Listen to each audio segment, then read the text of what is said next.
What was Joseph's part in the warfare? Wasn't it to obey God and just go to Egypt? Wasn't it to trust God and take his infant to toddler age son and wife and go to a foreign land? So here's my question. What if warfare is obedience?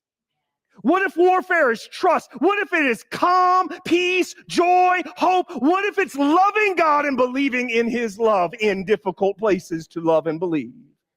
Isn't that what we see all throughout the scriptures? Daniel was obedient, praying when the law was against him. So give me room. When the law was made, Daniel didn't start a protest. Daniel did not go to the king and say, this is unjust. What did he do? Just kept praying. Just kept praying. Believe in this. If I'm not to be caught, God will hide me. If I am to be caught, I'll get caught. But I'm going to do what I know is right to do. And so when the law changed, Daniel stayed the same.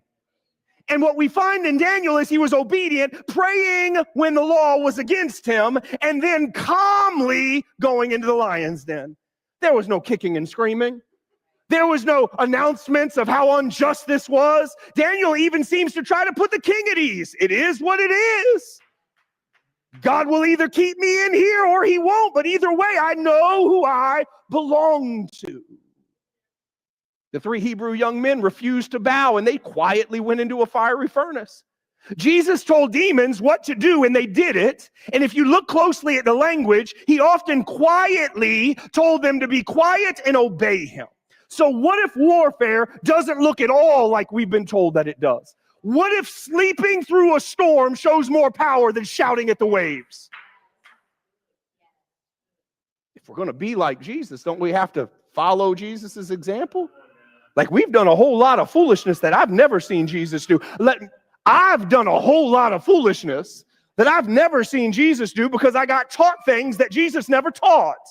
So maybe part of learning to be like him is undoing a whole lot of stuff that we can't find anywhere in Scripture.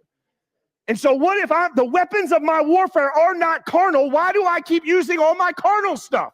Why do I act like me rather than acting like him in those difficult places? What if, once again, it all comes back to trust? James said, submit yourselves to God, resist the devil, and he will flee. So let me just say, what if submission to God is resisting the devil? What if they aren't two different things? What if I'm not supposed to submit myself to God and resist the devil? What if by submitting myself to God, I am automatically resisting the devil and he flees submission? Because submission is not part of the enemy's character, right? God is humble. God is faithful. God is kind. The enemy is always arrogant, is always prideful. So you know what drives them away? Submission.